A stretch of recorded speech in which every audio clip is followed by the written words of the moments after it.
Hi everyone and welcome to Tony Tonkin's show. Glad that you could be with me to share your ideas, to have discussions about things that matter to you and to me. And before I carry on any further, I'd just like to suggest that you subscribe to my channel, ring the bell for the notifications, and remember, if you wouldn't mind, press the thanks button at the bottom of the screen and perhaps provide me with a cup of coffee. Who knows? Go for it. But I do appreciate any support that you offer me as well. Now, it's really important that the question I'm asking today, and which most of our discussion will be around, and I will ask you to contribute primarily to this discussion, if you don't mind, and it's, are we becoming a more divided nation? And the reason why I ask that is really in two particular areas. Number one is that we have Herzog visiting. We had protesters yesterday.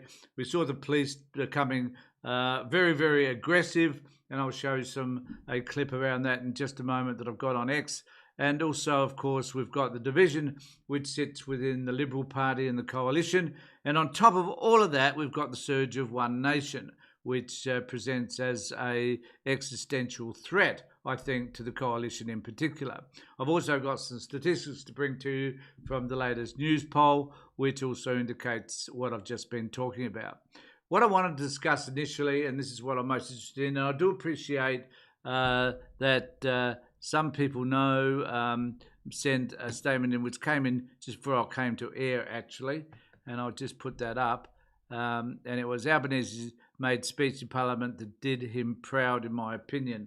Now, I actually saw that speech, and I agree with you. And one of the issues primarily around that is that, and this is a bit hard to unravel for me, because I don't want to sit here as just a blatant supporter of everything that Albanese does.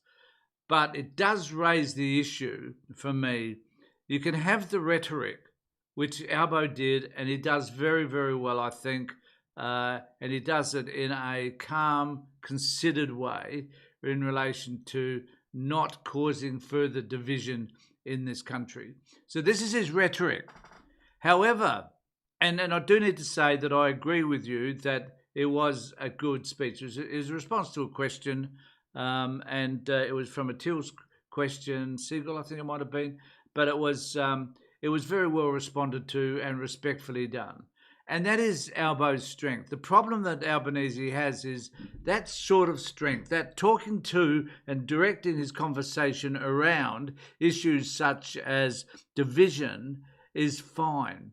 But then he never, ever gets fired up. And he kind of did a little bit with regard to that question, because it was really pointed to, well, what do you think about what New South Wales Police did? But he was focused. To his credit, he was focused. The criticism I would offer of Albanese is that he lacks some degree of emotion when he speaks. He could be far more emotional about the things that he says that are important, but he isn't. But maybe that's just who Albo is, so we'll give him some slack around all of that. The other thing I think is he could have, he actually caused the division. So, and part of this is about the decision-making process. Albo knew that by inviting Herzog to Australia, now his argument in relation to all of that is, well, okay, Herzog is like the governor, the Governor-General. He's a head of state, I guess. He's a figurehead. He represents the country and so forth. And therefore, it was the governor, and this is the way he words it, it was the governor that invited Herzog to Australia, incidentally, on the recommendation of Albanese. And he was invited to Australia because he represents Israel, and the Bondi, the survivors of Bondi and their families have requested for him to be here. Now, that's all well and good, and I kind of accept that argument. So if it was somebody apart from Herzog, it was someone from who had the how there is no way in the world we could generally complain about or suggest that there is a political element to our Governor-General. Some people will argue that she's a feminist, some people will argue that she's more right-wing than left, and that's fine, but there's no controversy around her whatsoever.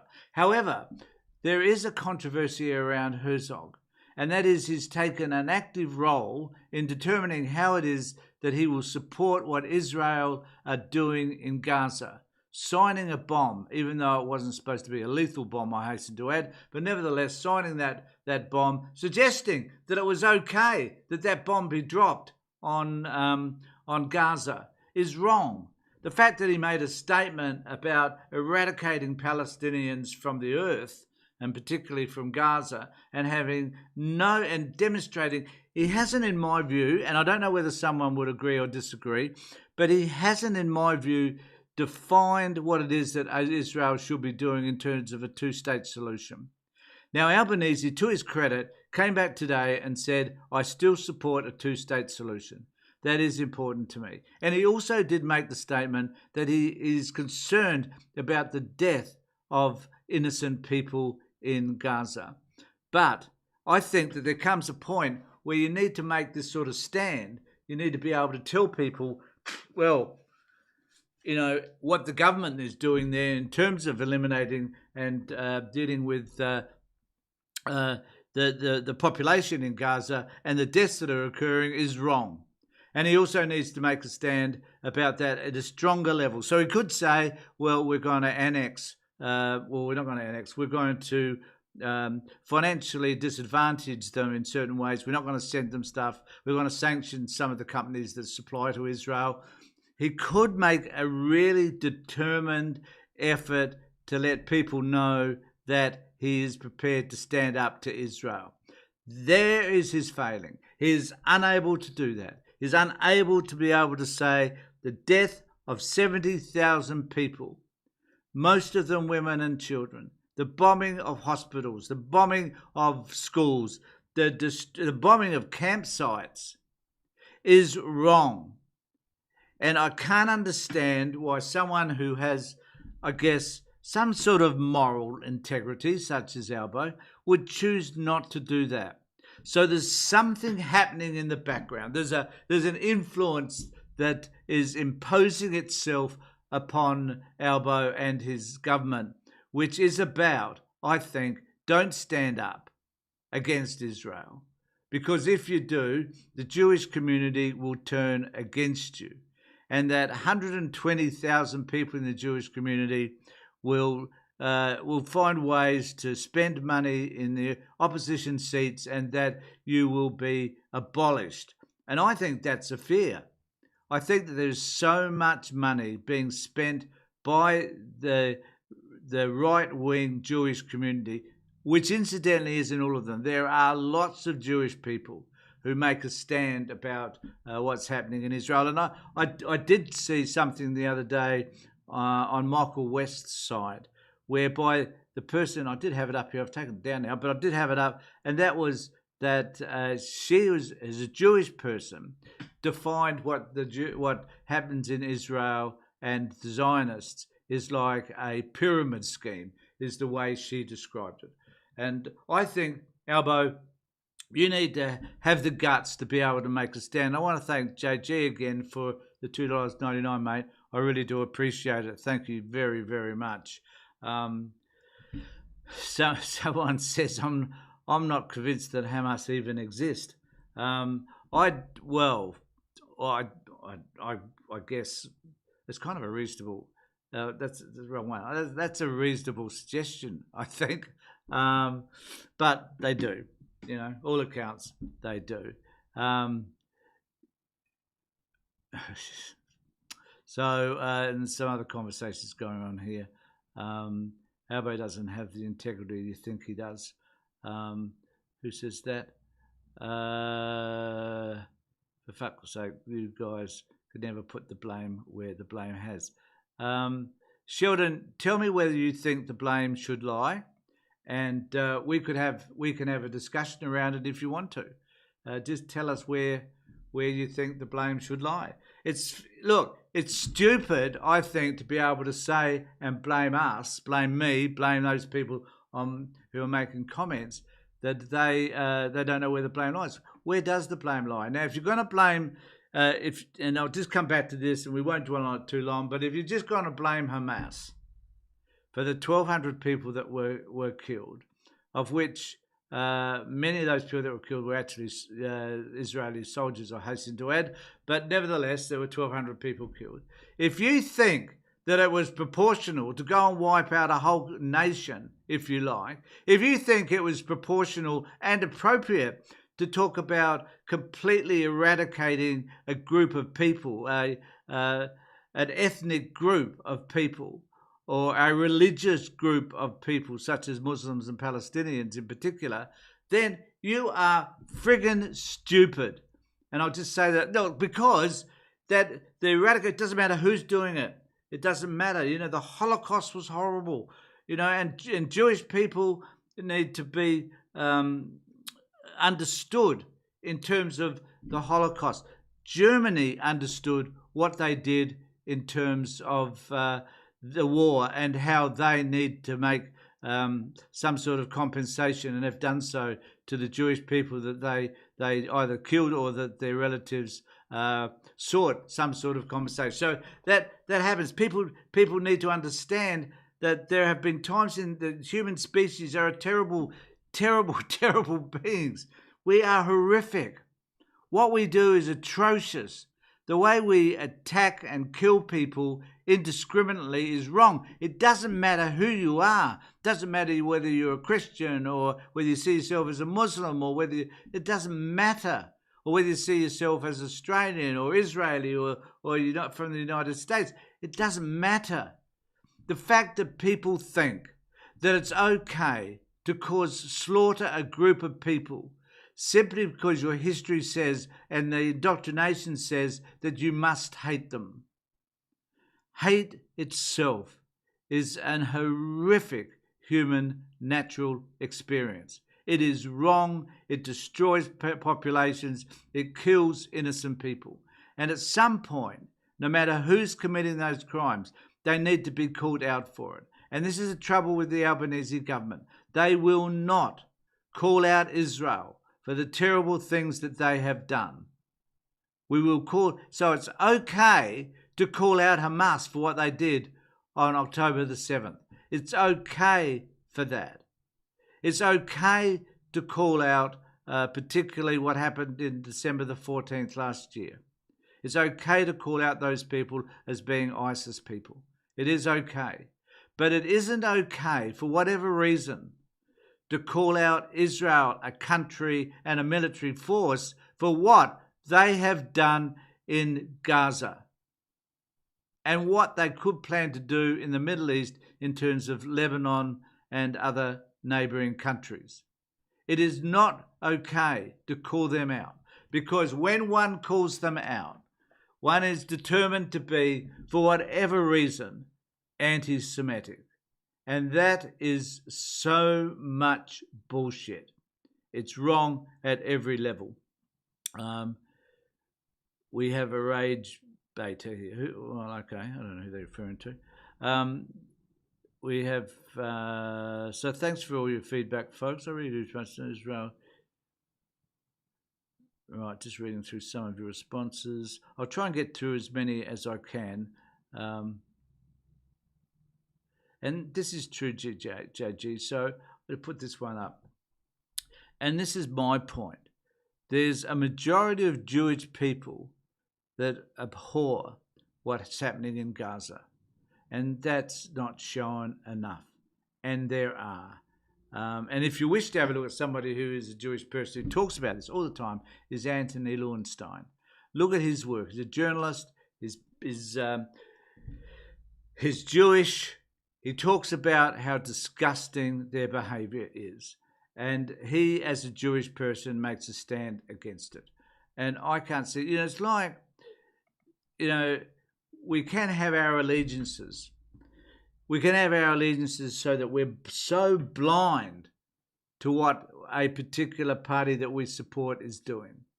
There is no way, as much as I support what the left of politics, and I'm happy to criticise Albanese for what he has done, I'm also in a position to celebrate anything on the right that they do that makes sense, that is reasonable, that is something that is humane. I will support that at every possible time. After all, do not forget, I'm a social worker. Part of my platform is equity, fairness, and inclusion. That's really what I'm about. It doesn't matter about politics. You need to support somebody who's vulnerable, who's weak in terms of being able to fight back, and you need someone to fight back for you. I will be there, as I hope many of the people in my community, the people that watch my channel, would be there to support them. I think that is really super important. The other issue, though, that at the moment is where the government sits, and this is also part of the division. Right at the moment, we've got this shift, this movement, which is about moving away from the coalition to one nation. Now, personally, I don't see it as a great threat, primarily because Labor Party would win almost as many seats now as what they did during the last election if an election was held today. That is without question, basically. But what it does mean is that what is happening to the coalition, and part of my argument here is that we need a strong coalition. I'd hate to think what the coalition would look like if it was one nation. Who knows what crazy policies they would have, and who knows what crazy people, such as Robertson and others, and Pauline Hanson, of course, who would be supporting some of the most craziest notions on this planet.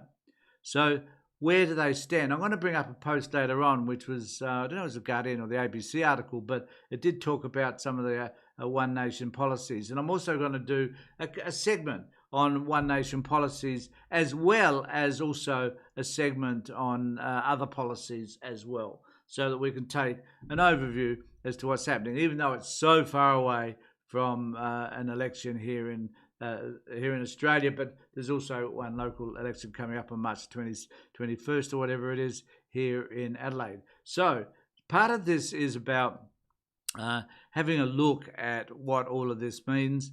And at the moment, we've got the coalition at, I think I'm trying to read this too far away, 21%. We've got, this is two-party preferred, Labor at 32, which would still be a reasonable thumping. Greens at 12, Others Party, which would be the Tills and Others at 13. And then we've got at 23%. So on this news poll, we certainly have got the Labor Party whilst in front, the coalition behind One Nation. And that really is a concern for the coalition, and I guess they'll endeavour to rectify that in the next 2 years. But who do you think would make the better Prime Minister? Albo's still way ahead of Lee at 49. In this particular poll, they didn't even suggest Pauline Hanson would be a preferred Prime Minister, and they had 30% for Lee and 21% undecided or uncommitted at this point. So the reality is, though, that we now have a division politically where conservatism is moving further and further to the right. And the question I would be asking is, does this create further division in this country? Does it mean now that the extreme right views, of which is part of Hanson's propaganda, and which she's been espousing now for over 30 years, do her views now become mainstream? Do people accept the notion that she wants to get rid of abortion? Do people accept that she wants to get rid of the therapeutic organisation, the TGA?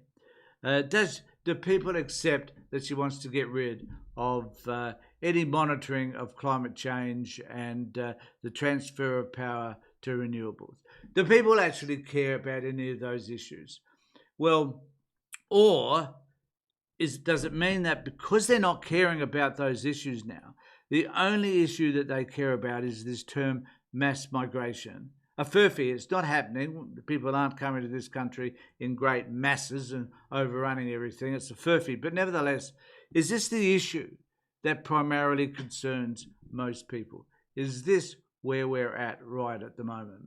I'm just trying to find, or is it about, and I'm going to come back to this now, so it seems like I'm hopping around, so I do apologise.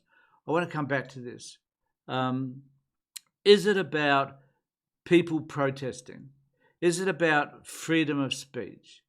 Is it about what Chris Minns has done in Sydney and how Chris's behaviour and the legislation that is passed has curtailed people's ability to be able to protest peacefully, when in actual fact the protests have now become an abuse fest perpetrated by the police themselves. Is this really where we're at right now? And I've got a couple of notes to make around all of that. So I'm going to bring up. I've got a couple of things here. I've got to bring up this one, which is a video of what they're doing.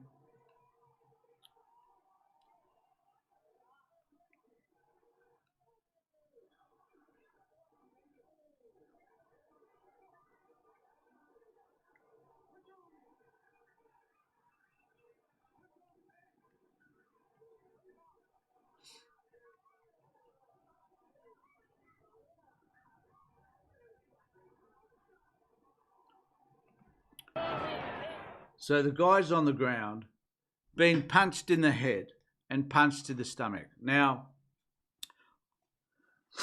this wasn't the only time that this happened. There's also another video of a guy, an older bloke, who was also punched by the police.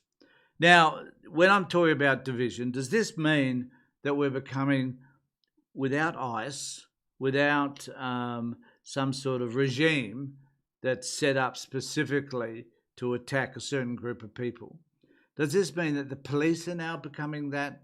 Does it mean that these police people are not able to understand ways to be able to manage large groups of people? That when they arrest somebody, they don't know how to arrest them. They don't know what other appropriate procedures. They just choose to beat them in the face and in the stomach. Is that where we're heading? And how is Chris Minns going to respond to all of this? What is he likely to do? Because Chris Minns created this problem. He didn't need to bottle them up. So there's a term, I think, that my wife talked about earlier on, which is the police block exits to a demonstration. And they encase people in this place, and they will not allow them to move elsewhere. So even when it came, because a lot of these skirmishes happened at the time that they were to leave. Now, I also understand that there has been the police commissioner also has stood up and said, well, actually, a lot of people were being encouraged by the leaders of the rally to go for a march down to Parliament House, wherever they were going. And so they were stopped from doing the march.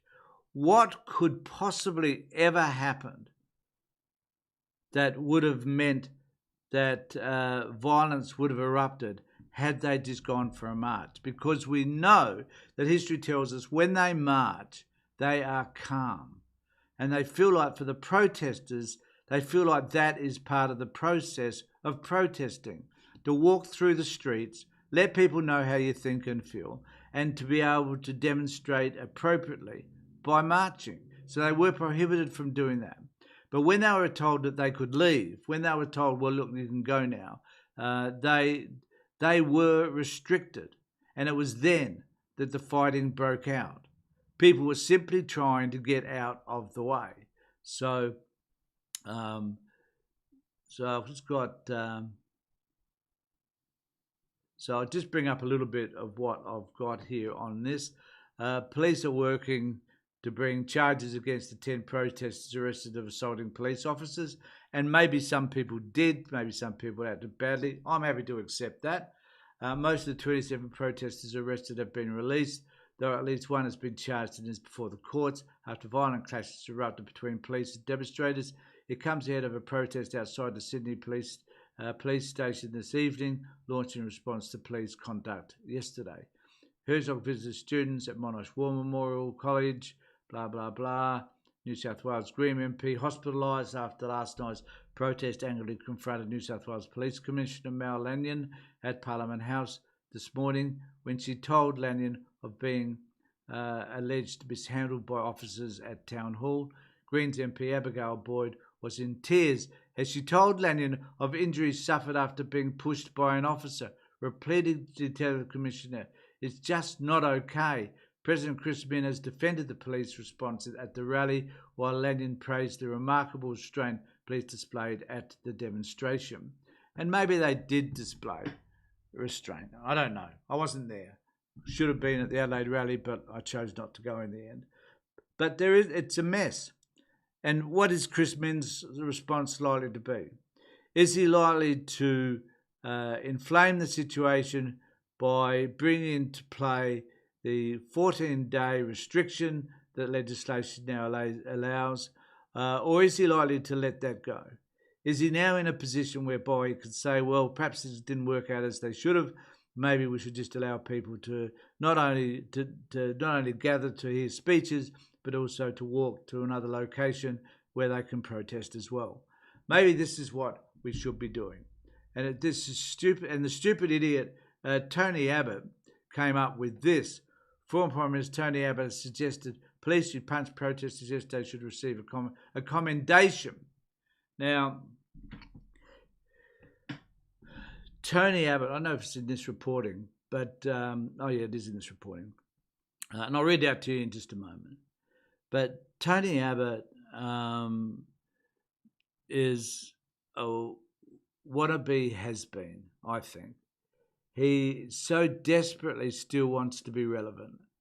And it's interesting when I watch Sky News and Peter Credlin, who is his, I think kind of like a pseudo-lover in a bizarre sort of relationship way, still talks about him as if, and the time working with him, as if it was, being an apostle, being a follower, being a disciple of this wonderful man, Tony Abbott.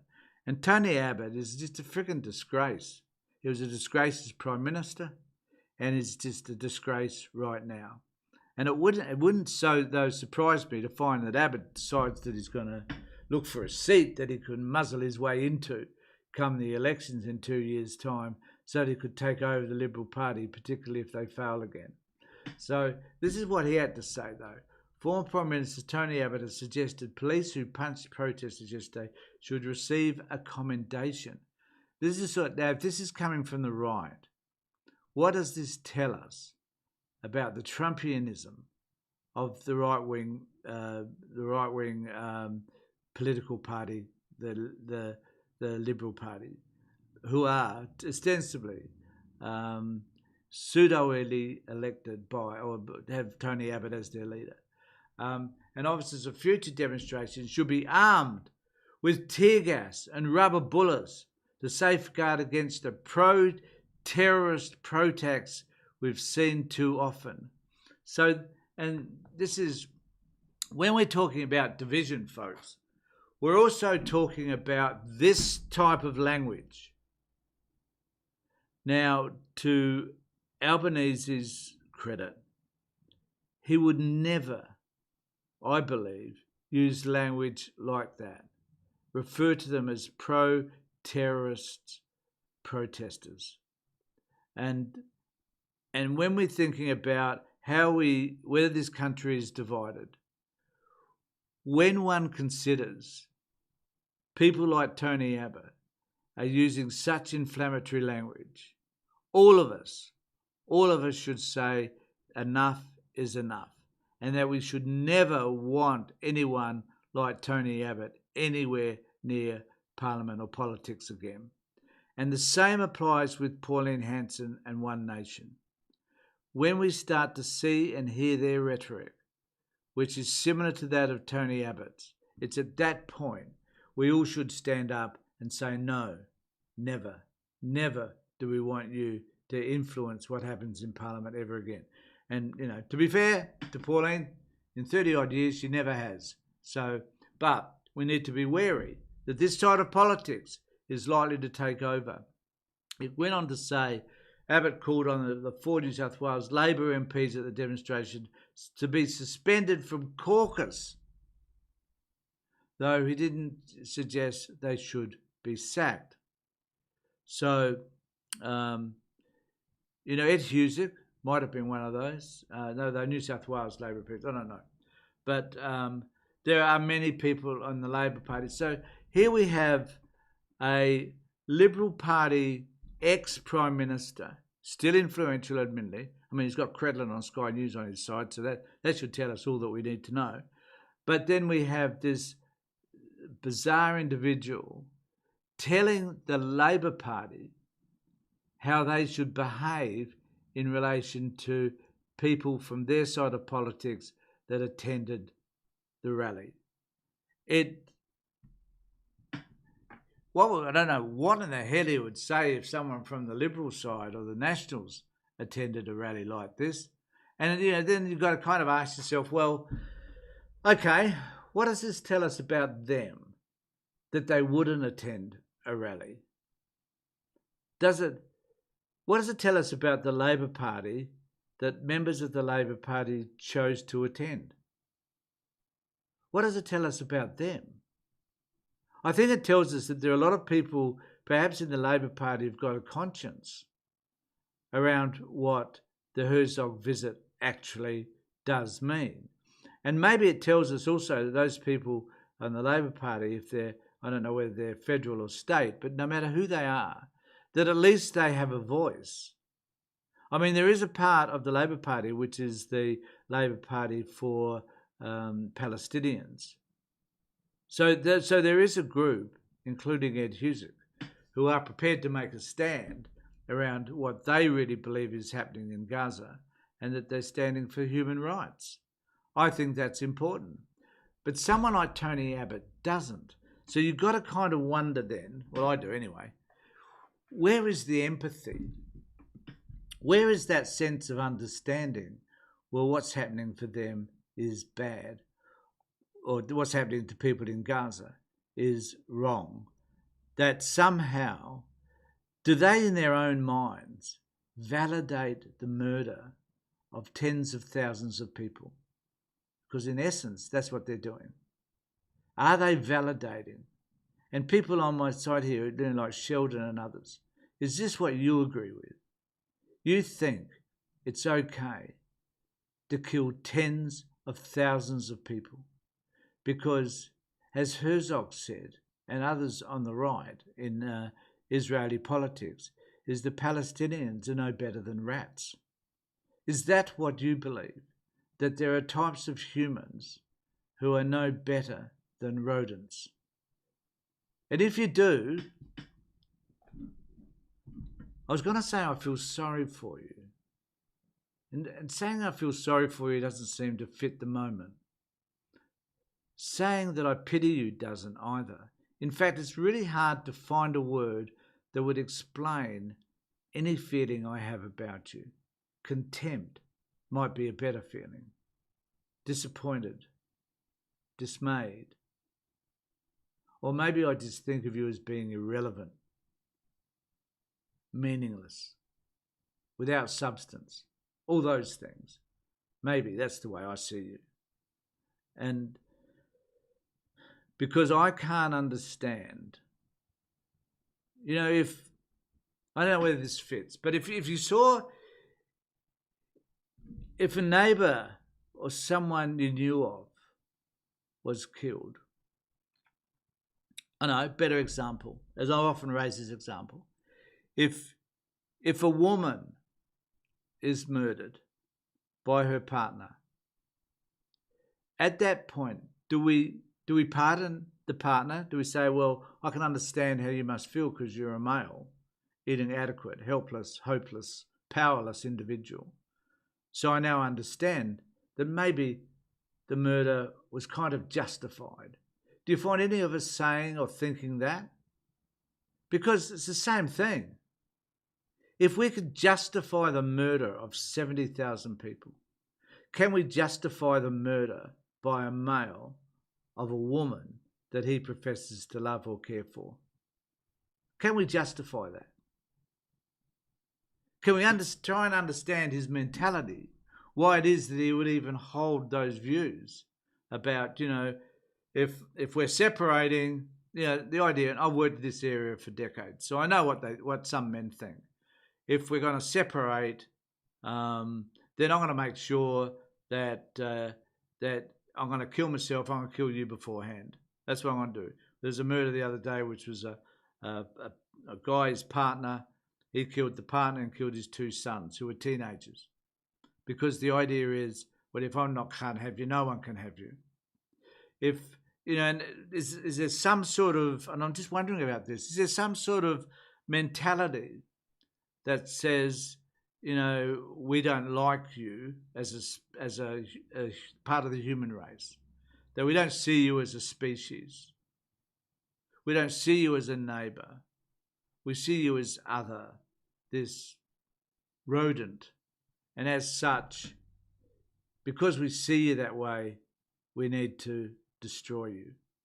I remember sidestepping just a wee bit.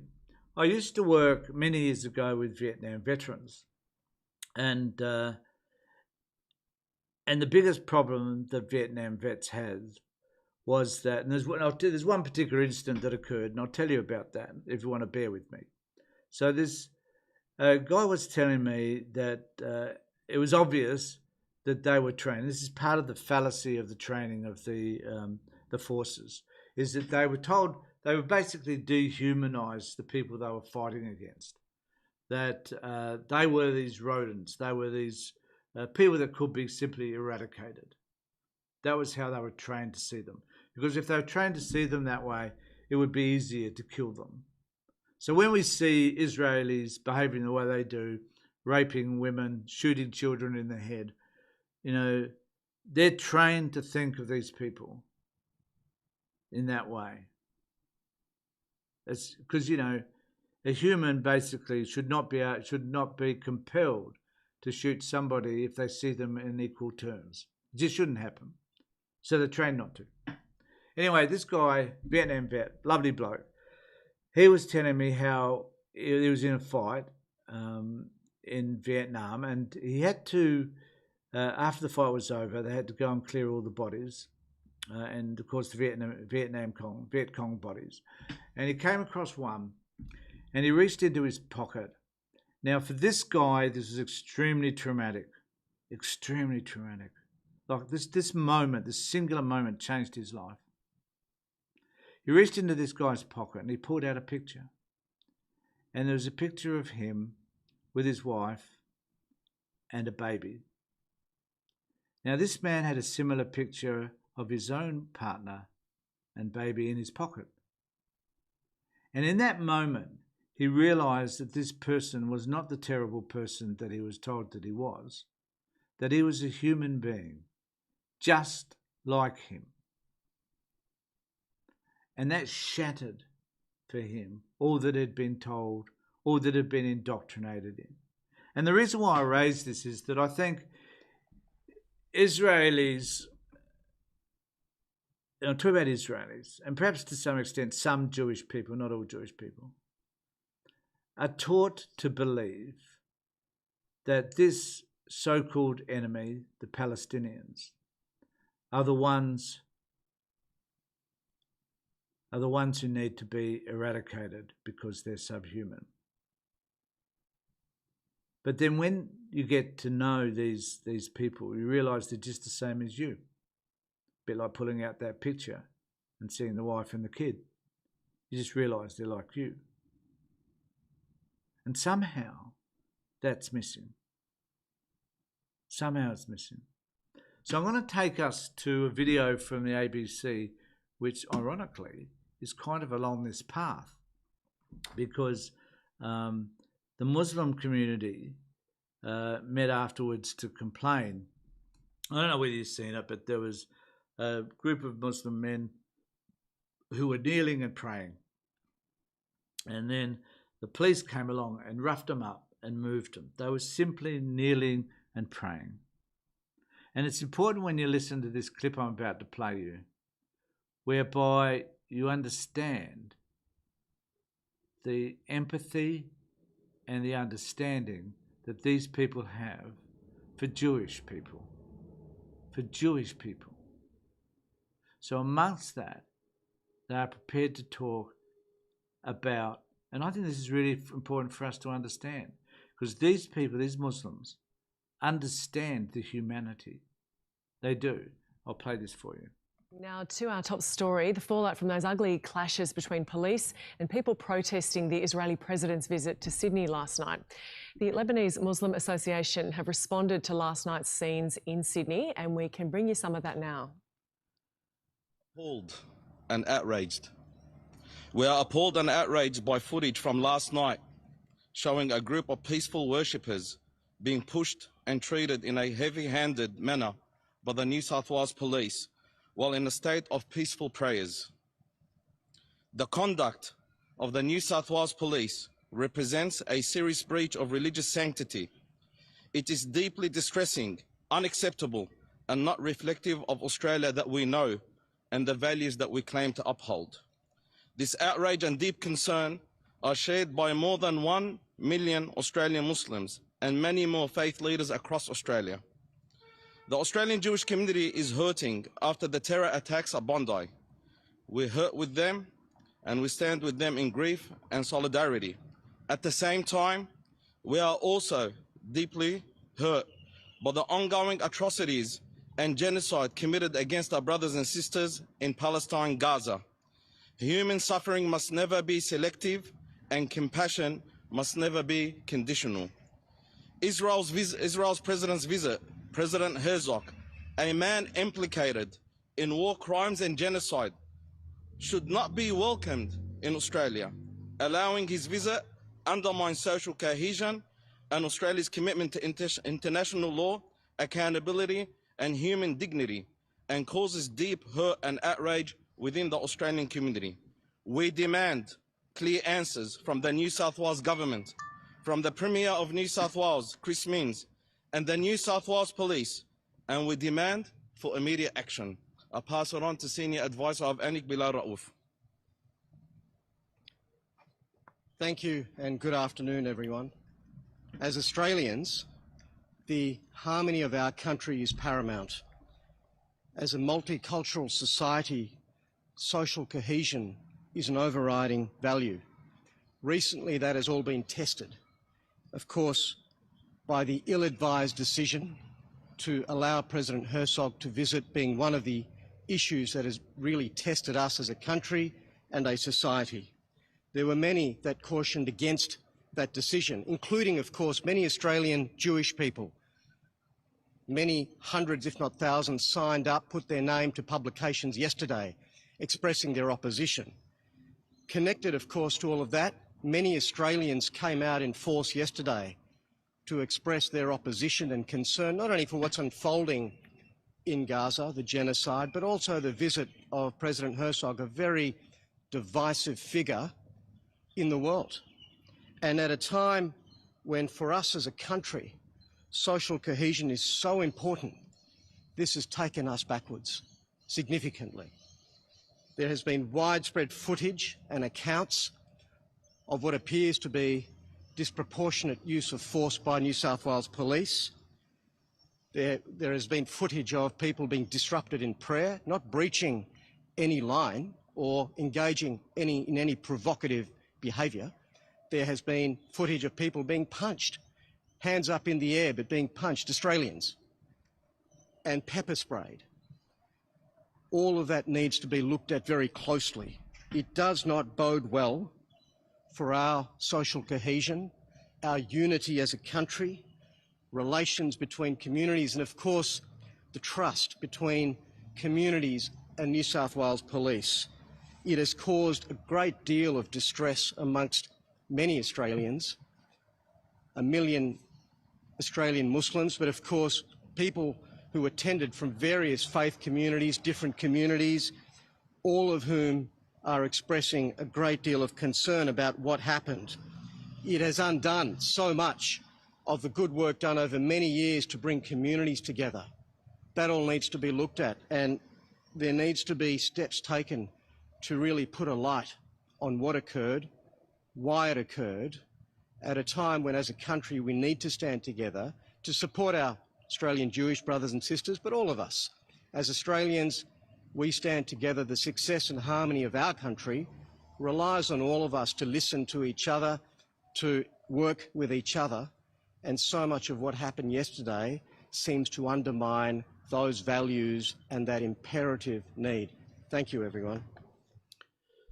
But I think that was an important conversation to have, to hear the Lebanese Muslim community in this case, talk about their brothers and their sisters, the Jewish community as well.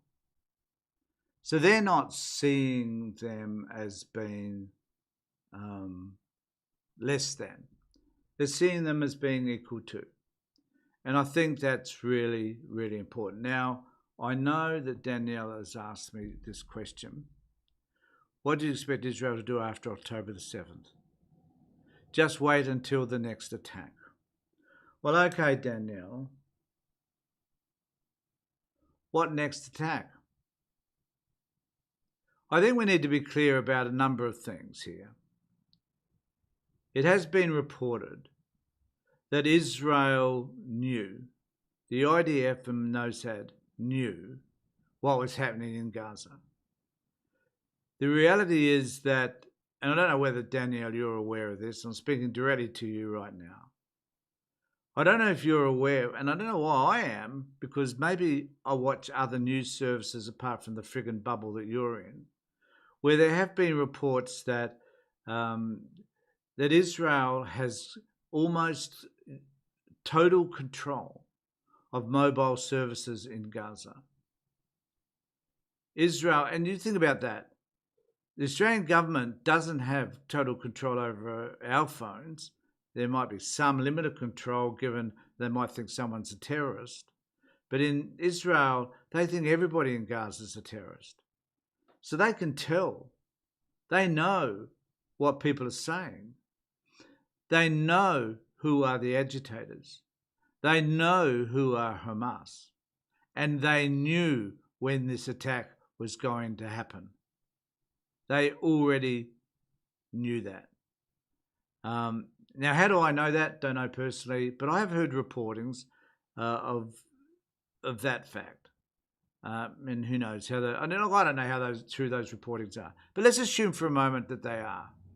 Given the technology that Israel has, given the influence that they have over the Gaza area, given that the Gaza area really is just a prison camp. We need to accept that to start with. So they knew. So that's the first thing. The second thing is it okay for 1,200 people to be killed by Hamas? No, it isn't. It was wrong. Was it a bursting point? Was it this moment when they kind of had enough? And these young people in particular who took part in this decided that they were going to break through the barriers and take out their revenge on Israelis.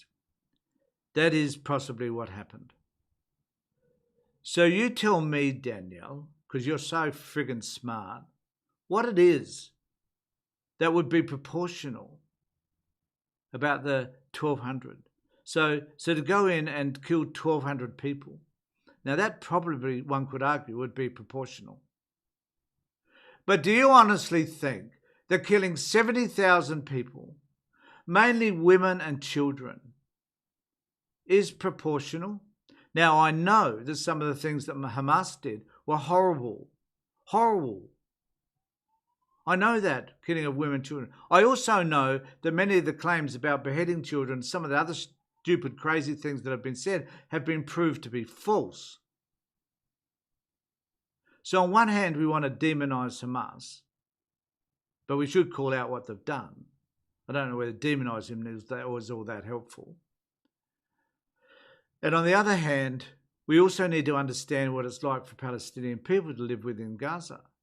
So Danielle, I'd ask you, have you ever lived for your whole life caged in?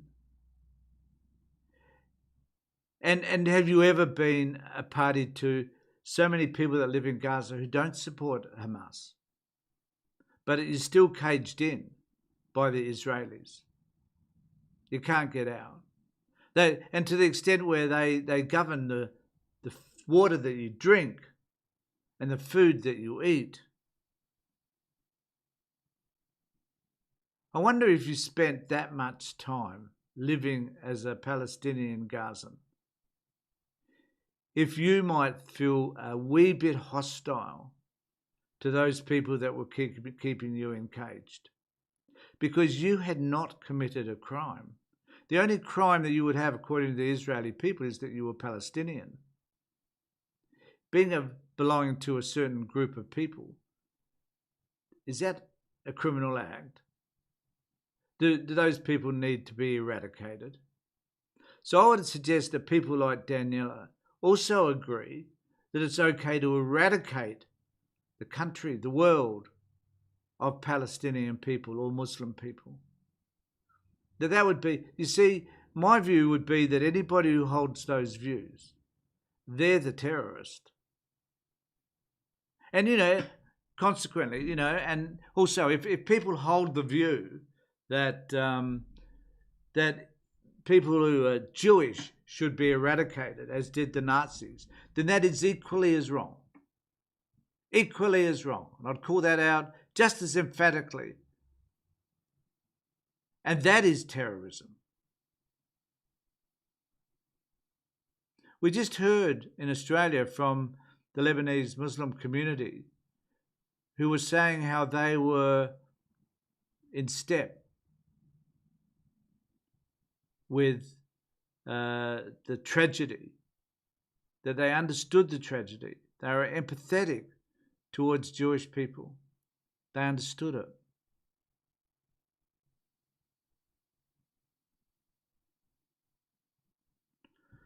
They weren't celebrating the terrorists. They were abhorred by what the terrorists had done. They were making a stand with Jewish people. And I don't think people like Daniela even understand that concept. So, I've still got it up on the screen. What would I expect Israel to do after October the 7th? I would expect, I would expect someone to find a way to negotiate.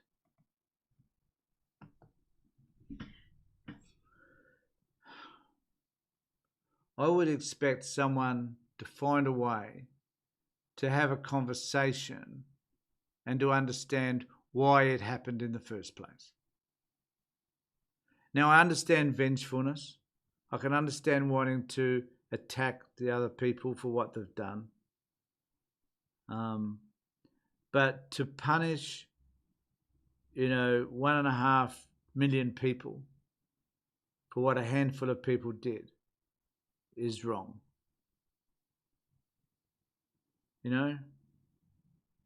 I'm not involved in that area. I don't know what could have been done. But there could have been better solutions than the attempt to destroy a whole race of people and their country and their homes and their schools and places in which they've gone to seek shelter. There had to have been a better way. So when you ask me what would I do, I would find a better way.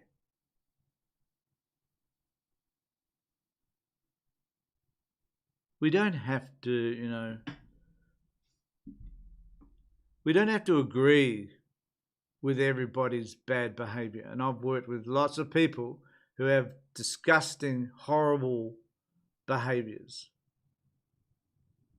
I don't have to agree with them, and I don't.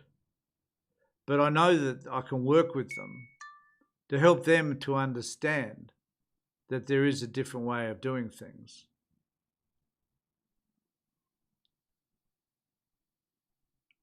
But when you're full of hate, like the Israeli government is, and many, many, unfortunately, Jewish people living in Israel.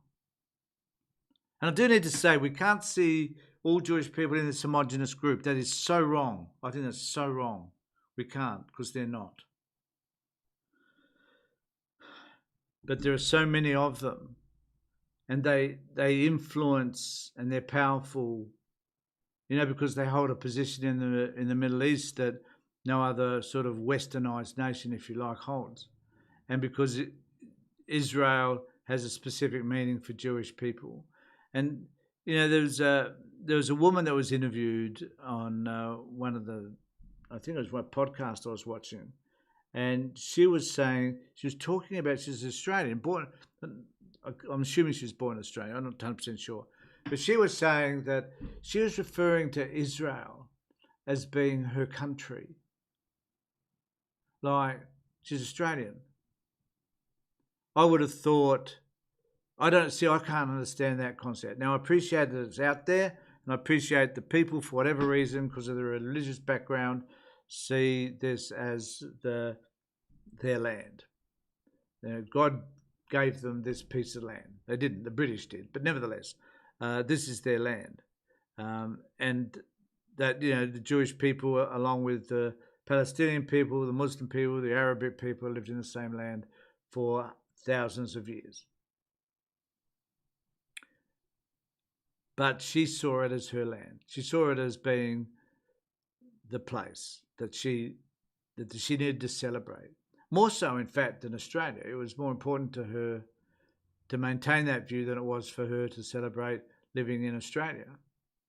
And it's a sort of argument I'll take to Pauline Hanson and say, well, look, should you think this person should be living in Australia because they have a set of values and principles that they believe in are shared with another country? Should we do that? I don't know. So, lots of stuff being said here. I really do appreciate it, folks. I had lots of views today, which is interesting to say the least. And I'll just go through.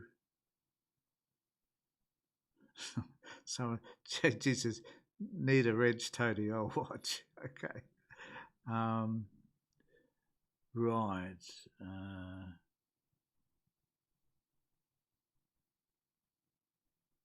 Isn't it interesting? Someone like Sheldon says, so keep going, Danielle. You're winning. They're getting angry that we won't bend the knee. I don't think. I tell you what, Sheldon. I personally, I raise what you say because I think it needs to be addressed. I really do. And I'm raising what you say because I don't want you to think that you're irrelevant. But when you say stupid things like we expect you to be, I don't. I don't expect you to agree with me. I do. I tell you what I do expect or would like to see from you is an acceptance that there's another point of view. It doesn't mean you have to accept that point of view. And it certainly doesn't mean that you need to put forward arguments that support your own or that I expect you to shift to the point whereby you've got a completely different set of arguments. I don't expect any of that. It's like if Sheldon, if you wanted to come onto my show, or Danielle, you wanted to come onto my show, and you wanted to talk about your ideas. I have said this 100 times, I reckon. I'd be more than happy to make the space for you if you've got a camera and a microphone to come and tell me why you think the things that you do. And I would listen. I wouldn't agree necessarily, but I would listen. But I'd also ask you questions as to why you believe that shit. Like who has influenced you to the point whereby these ideas that you have are so entrenched? If you could convince me, okay, let's put it this way. If you could convince me that killing 70,000 people is justifiable, women and children, I would almost give up everything because it would be antithetic to everything I believe. If you could convince me that that was a good idea, if you could convince me that killing anybody for that matter is a good idea, because I'm a pacifist, I don't believe in capital punishment, If you could tell me that killing tens of thousands of people is the better idea, then I would be a lost cause. But if I could convince you that killing, I would just frame it as this, killing women and children is okay, or is not okay. If I could convince you that that's not okay, then that's all I would ask, really. And it's not that, it doesn't seem to me to be all that much to ask.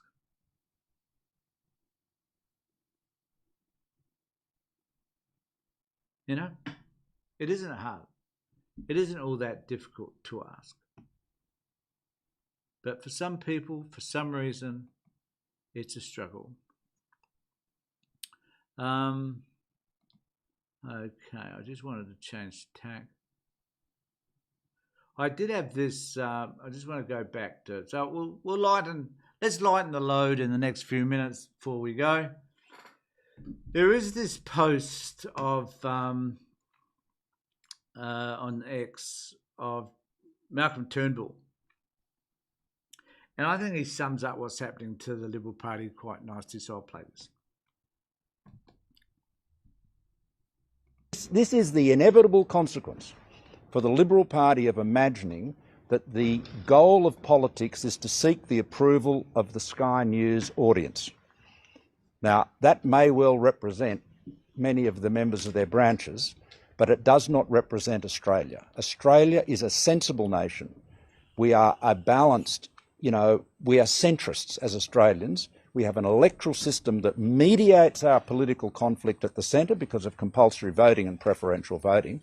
And if you run off into La La Land, which is where they've headed, then you find yourself running second to Pauline Hanson. One of the Labor ministers said to me the other day, Sky News is the best thing that has ever happened to the Labor Party.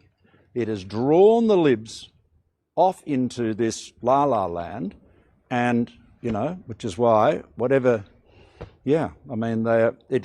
an extraordinary thing. So no wonder that you can just, if you hear a sort of a kind of a soft purring, rubbing noise in the Parliament, it's all of the Labor members just rubbing their hands and hugging themselves with glee as they watch the catastrophe on the other side. How worried should the Liberal Party be about One Nation now polling at 27%? Well, I think they, and again, we shouldn't go on forever on this, but look, they should be, of course they should be very worried. These polls are terrible. Again, you get back, here's the thing. Pauline Hanson has run on a couple of issues, immigration being the main one, others related to that. If you follow her down that rabbit hole, as they have done, and if you try to, outdo Pauline Hanson, okay, or compete with her in that ground, what you are doing is increasing the salience of that issue. And so inevitably, people will say, oh, well, that is really the only issue. They will find her more attractive. So they are actually boosting Pauline Hanson. So I like, in case you haven't noticed, folks, I like the notion of those says, keep going to Sky News. No matter what happens, keep going to Sky News because they'll sell your crap and they're inconsequential, basically. And last time, at the last election, spending all their time in front of Sky News did the one iota of crap. Didn't work. And Sky News, I reckon, Murdoch Press sometimes live in this fairy tale world where they think they can influence absolutely everything. But as Malcolm says, Australians are probably smarter than that. And they're not. They're Australians can look at the shit and that sort of stuff and kind of make sense of it all, I guess. Right.